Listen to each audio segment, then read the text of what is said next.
Bonjour et bienvenue. Voici une petite vidéo bonus que j'avais envie de partager pour lutter contre le froid et la grisaille.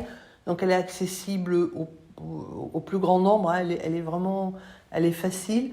Il faut 4 couleurs, donc du jaune. J'ai pris du jaune de cadmium, du rouge. Alors au début j'ai pris de la lizarine, c'est pour ça qu'il y avait 2 rouges. Mais la lizarine, en la posant directement sur le papier, je trouvais que c'était un petit peu froid. C'est pour ça que j'ai rajouté du rouge. Et regardez bien là par rapport à la main. Voilà, là sur la palette, vous voyez que j'ai rajouté du rouge par rapport à la palette que je vous ai montrée au tout début. C'est parce qu'en fait le rouge était trop liquide en fait. Et vous embêterez moins si vous mettez du rouge moins liquide. Voilà, alors quand on peint les petits bonnets, donc le rouge c'est du rouge sennelier. Enfin vous prenez en rouge le rouge que vous avez ou qui vous plaît. Il faut faire attention sur le bord, hein,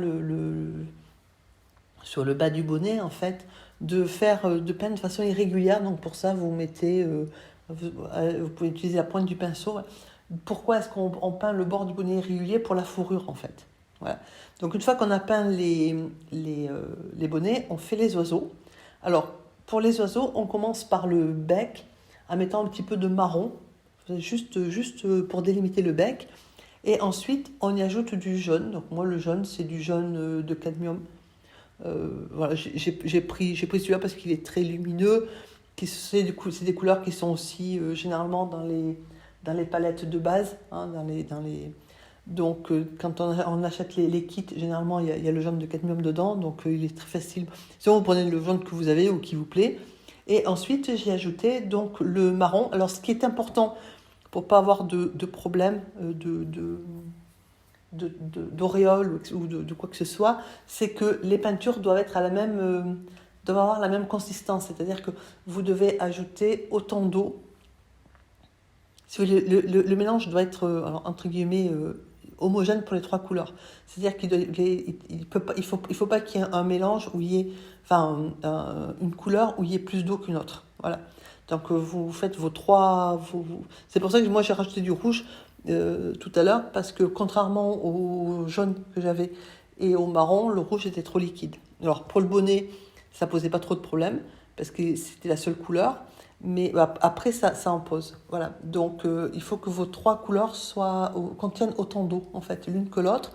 Du coup, quand vous apportez une couleur à côté d'une autre, comme elle a la même consistance, en fait, vous n'avez pas de problème.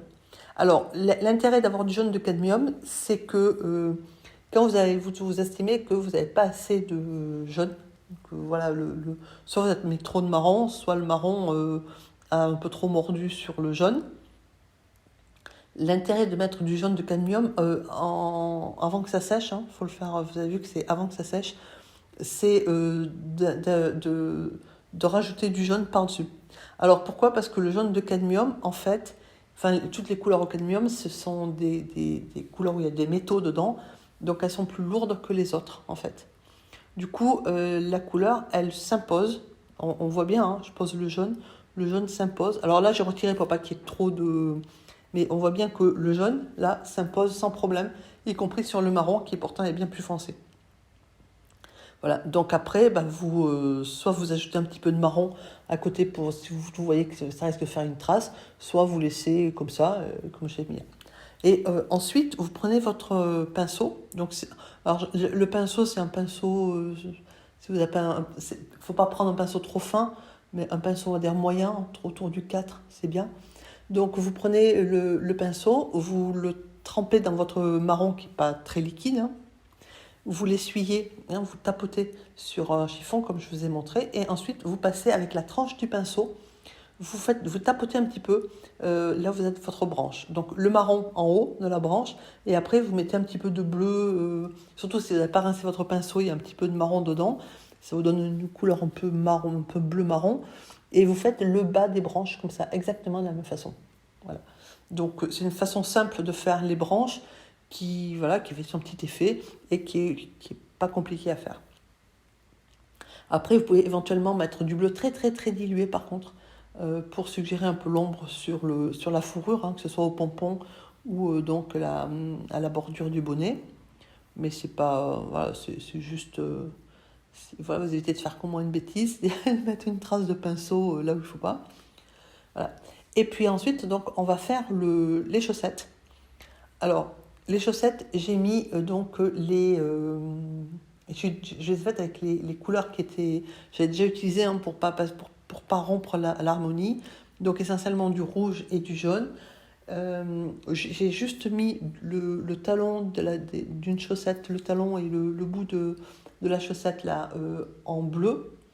Et c'est limite, si vous regardez pas, parce que pourtant le bleu on le retrouve ailleurs dans l'aquarelle, mais c'est limite parce que en matière d'harmonie, parce qu'on voit bien que c'est une couleur, c'est la seule chose qui soit aussi bleue. Voilà, c'est aussi pour cela que c'est pour vous montrer que voilà, il faut éviter d'apporter des couleurs qui ne sont pas déjà dans l'aquarelle. Alors ensuite, pour l'arrière-plan, je vais vous le montrer avec le bas, parce que le haut, il y a une partie qui était hors champ, donc je vais vous le montrer mieux avec le bas. On mouille, alors on mouille, on humidifie, c'est-à-dire que vous voyez que le pinceau, il apporte un petit peu d'eau, pas forcément partout d'ailleurs. Il faut juste faire attention à la délimitation par rapport à ce qui est déjà peint. Et ensuite, vous prenez votre bleu qui est très dilué, hein, vous prenez un petit peu de bleu, et vous tapotez comme ça, vous prenez votre pinceau. Alors, il y a des moments où vous voyez aussi un peu plus bleu. Donc, quand c'est un peu plus bleu, on amène de l'eau. Alors, il ne faut pas trop en amener, il ne faut pas que l'eau ruisselle. Vous voyez que la peinture ne se déplace pas. C'est juste, voilà, c'est juste un peu humide, hein, assez pour que la peinture se fiche pas, mais c'est pas assez mouillé, elle ne bouge pas en fait. Et donc, quand c'est trop mouillé, quand c'est trop bleu, hein, quand la couleur est trop, parce que des fois ça arrive, voilà, soit vous arrivez à la diluer hein, c'est-à-dire que au lieu de reprendre la couleur, vous reprenez de l'eau. Il ne faut pas que le pinceau, vous voyez que mon pinceau, moi, il dégouline jamais d'eau. Hein. Mais voilà, vous trempez un petit peu vous amenez un petit peu d'eau, et si vraiment c'est trop foncé, vous prenez votre chiffon et vous tapotez doucement pour enlever de la couleur, pour que le bleu reste harmonieux par rapport à l'ensemble. Voilà. Et ensuite, vous prenez alors un feutre ou bien un stylo. Hein, au pire, si vous n'avez pas de feutre, vous pouvez prendre un stylo bille. Il n'y a pas de souci. Et alors, moi, je l'ai pris noir parce que j'ai pensé que c'était la couleur qui était la plus courante, la plus facile à avoir sous la main. J'aurais pu le prendre marron. Enfin bon, vous prenez la couleur que vous avez envie de prendre. Et vous faites les contours, alors les petits yeux, les contours, en évitant de faire des traits continus, parce que c'est plus léger, hein, c'est plus gracieux si vous faites des petits traits comme ça que des traits continus. Voilà, donc vous faites les traits que vous avez envie de faire. Voilà, si vous n'avez pas envie de faire des traits, vous ne les faites pas. Il faudra juste quand même leur mettre les petits yeux. Mais voilà, vous pouvez très bien considérer que vous n'avez pas envie de faire les traits au feutre ou à l'encre, que vous avez envie de juste faire un petit trait fin marron au niveau des branches et que ça suffit. C'est un choix, voilà, c'est votre aquarelle, faites comme vous voulez. Alors au niveau des chaussettes, c'est vrai que ça fait peut-être un peu plus Noël que Nouvelle Année. À la limite, si vous pouvez très bien supprimer les chaussettes et marquer bonne année ou meilleurs vœux, ou bien vous pouvez écrire le bonne année ou meilleurs vœux carrément sur les chaussettes. Enfin voilà, il y a plein de variantes. Une fois qu'on a un modèle, après on peut le décliner selon son inspiration. Et alors vous avez remarqué que moi j'ai fait un cadre avec, donc c'est du washi tape, hein, vous savez, les rubans colorés donc ça, par exemple, moi c'était pour donner un petit peu de nuance au bonnet. Si vous pouvez vous en passer, si vous n'avez pas envie de risquer le bonnet, c'était juste pour donner un petit peu avec de la lisarine, un petit peu de relief. Alors j'étais en train de dire que moi j'ai bordé les contours, ça s'appelle le washi tape, là c'est cette espèce de ruban en papeterie qui vient d'Asie, qui est coloré, qui est repositionnable, donc ça c'est facile à trouver partout. Ça n'abîme pas le papier parce que justement c'est un papier adhésif qui est fait pour... Alors ça suffira pas à tenir, à fixer votre papier si vous peignez sur une grande surface.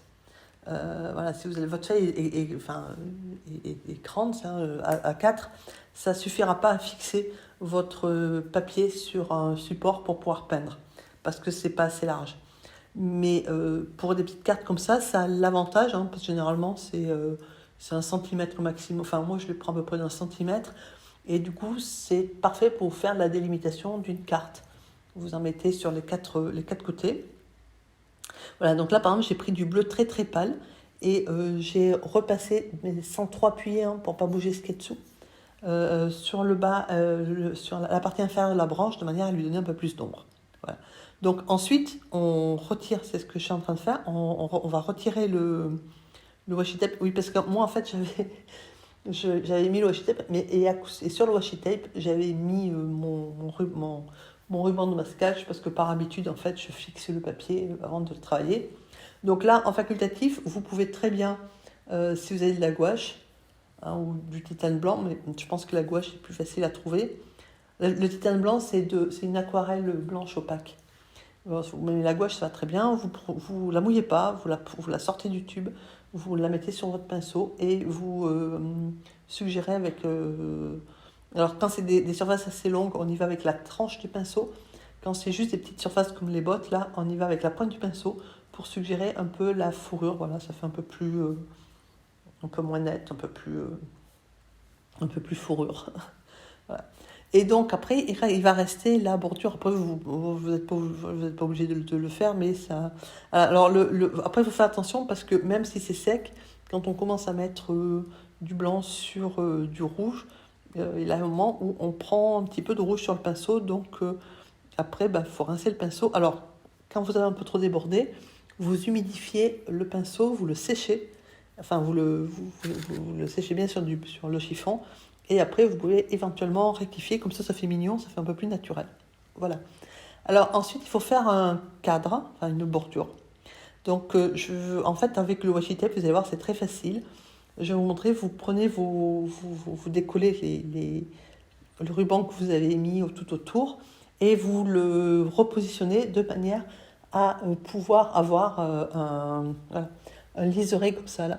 Quand vous avez fait vos bords horizontaux, vous laissez sécher avant de faire les bords verticaux. Donc je vous souhaite de vous amuser et de prendre un bon moment pour peindre ces petits oiseaux. Et je vous souhaite une excellente journée. À bientôt.